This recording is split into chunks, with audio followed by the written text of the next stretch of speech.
It's been an absolutely epic tour, and it only started last night. Reason, I left South Africa last night, flew via Frankfurt this morning, landed in Bologna. Now when I was at the Bologna airport, as I saw 2 years ago, there was a Lamborghini stand there, and the Lamborghini on display is a prototype with 1001 horsepower. Now that made me think, well, Audi owns Lamborghini, owns Ducati, and I'm here for World Ducati Week 2024, and the home of Lamborghini, the original plant, the only production facility in the world, is only 30 kilometers down the road, which is a 40-minute drive. So I had to come here, and I've just finished the factory tour, the production facility for the Urus, and obviously no camera footage, no photographs in there, but I went through the museum. I took some really cool video footage, camera footage. All these models in the museum are obviously discontinued. Anything that's still in production doesn't go in there, but there's some rare models and some really cool pieces, the whole history of Lamborghini. So guys, this whole Italian tour is about World Ducati Week 2024, but anything I can do and take in during this week, I will share with you. So if you like, please stay tuned.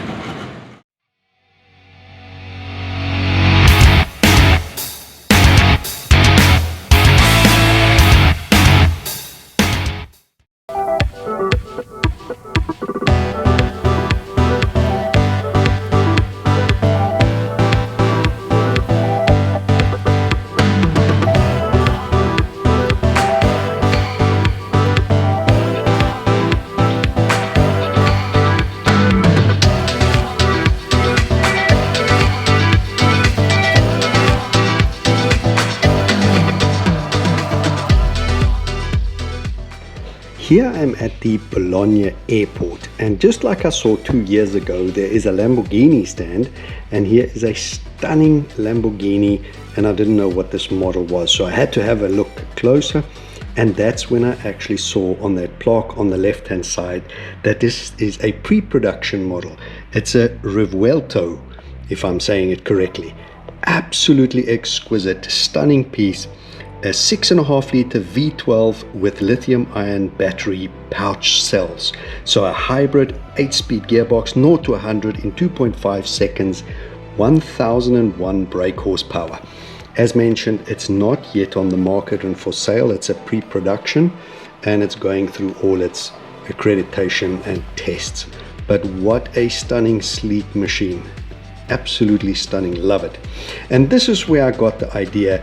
There's always this Lamborghini stand in the Bologna airport, so where is the factory or the museum? And that's when I googled it and saw that it's only about 28 kilometers or something like that down the road, and the lady told me it's about a 40-minute drive away.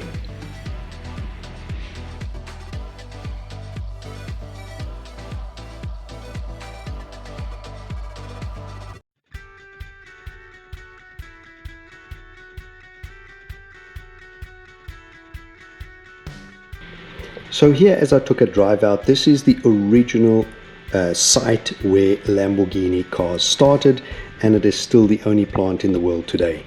Here at the front door you have this absolutely stunning bronze sculpture of the bull, and that was donated by the UK dealer in Birmingham, and here's the name of the sculptor who made that. Stunning piece at the front, so you cannot miss where you are going. And here is the entrance for the Automobili Lamborghini Museo. So along that wall is the full timeline. Started in the early 60s, if you want to call it. Lamborghini himself was unhappy with the sports car he bought from Ferrari. He spoke to Enzo about the clutch not working correctly. Enzo sort of dissed him and told him where to go, and that's where Ferruccio Lamborghini decided to build his own cars. Here enter, designed 1966, went into production 1967, the 350 GT. Absolutely a stunning car, and it really stole the hearts. However, not many people were willing to spend that much money on a car unknown. Here is the first icon. I think everybody who's a car enthusiast knows this one. It's the Miura. Miura had a 7-year lifespan, and they produced just over 700 units. Absolutely exquisite piece. I think that was also launched at the end of 1967, somewhere there, 7-year production. Now here was Lamborghini's first attempt at a GT, if you want to call it, four-door saloon, but skipping right to something iconic. This is the Countach. This is where they really went and broke the mold for everybody, cutting edge.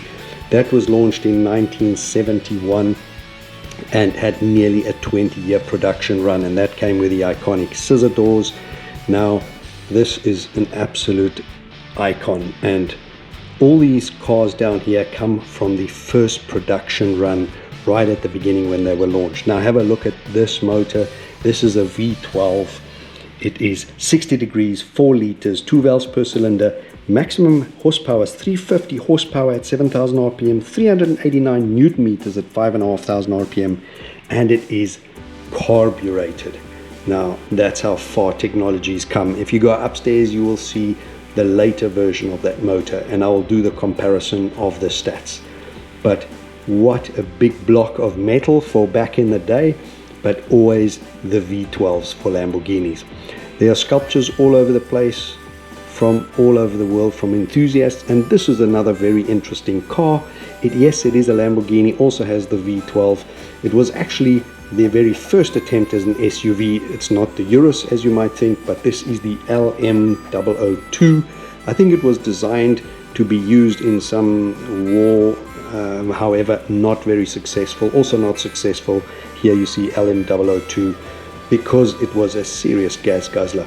But this was Lamborghini's first attempt at an SUV. Now going upstairs, you see another level, and this is where the supercars and hypercars are, but these are all rare pieces. Remember, all these pieces here are discontinued, otherwise if it's still in production it would not be in the museum. There you see at the bottom the LMR2.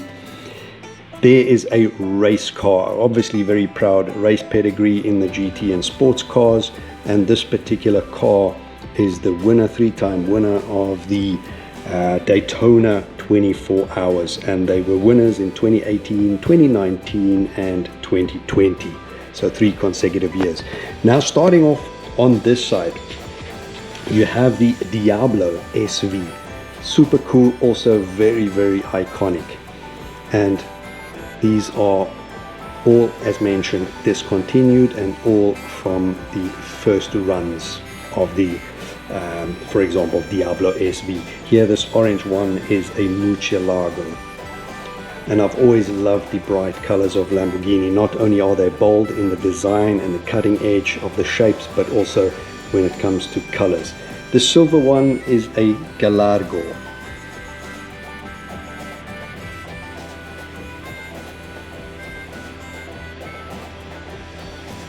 This matte orange now is a Hurricane, and also first Hurricane off the production line, and lots of carbon. All these cars have lots of carbon rear view mirrors and this big wing at the back. Absolutely stunning pieces.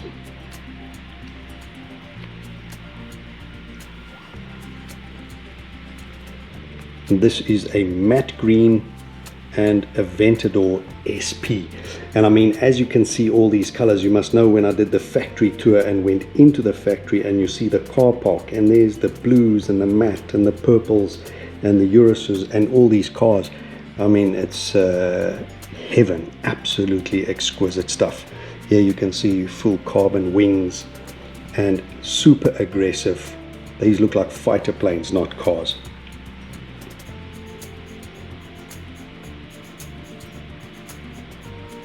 As mentioned, the Aventador SP, and next to that is the current SUV, the Urus, and that is the car I saw on the production plant, and really high tech the way they built that, and you can clearly see the influence by Audi, latest technology. Now these are some real specials. This is the Reventon from 2007.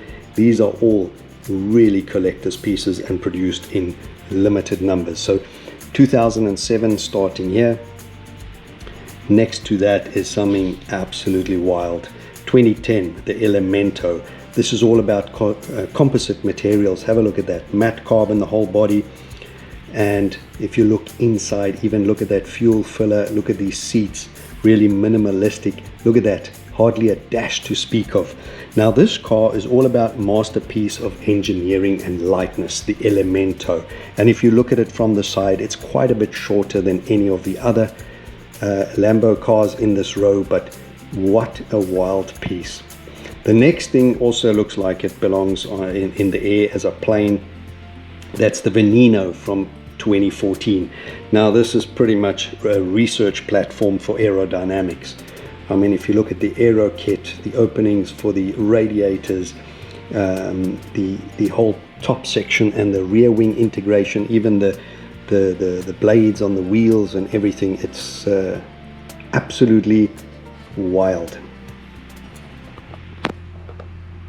Next up is the Centenario 2016, and this is another all carbon body, mix of gloss carbon if you look at the body and the door panel there, and if you look at the roof, that is matte carbon. So carbon blades in the wheels, as you can see, and really cool. This celebrates 100 years of Lamborghini, because Lamborghini originally started off producing tractors. Very successful business, and that gave him the money to do this. Next up is the Sian. 640 only made, and even Ducati made a Diavel called a Sian, also limited to 630, I think it was on that one. And it is Lamborghini's first hybrid super sports car. Really exquisite, only in that color, and stunning piece, the Sian. Now the last piece in the line, iconic, and that is the 50-year anniversary Countach, and it's pretty much the return of the Countach after 50 years. Also stunning piece. You can see a lot of cues from the headlights and from the side view. It really does look like the Countach. Now here you have a modern day engine, also a Lamborghini V12 60 degrees. And this puts out 580 horsepower. If you remember, the previous one downstairs only put 350. So 580 horsepower, 650 newton meters versus the 389 of the carbureted one downstairs. And this big block comes from the LP500 Murcielago. Guys, I hope you enjoyed this tour of Lamborghini Factory and Museum. If you enjoyed this episode and you want to watch more, guys, please remember, hit that subscribe button and the reminder bell so you know what's coming up next, because I'm on the World Ducati Week 2024 tour.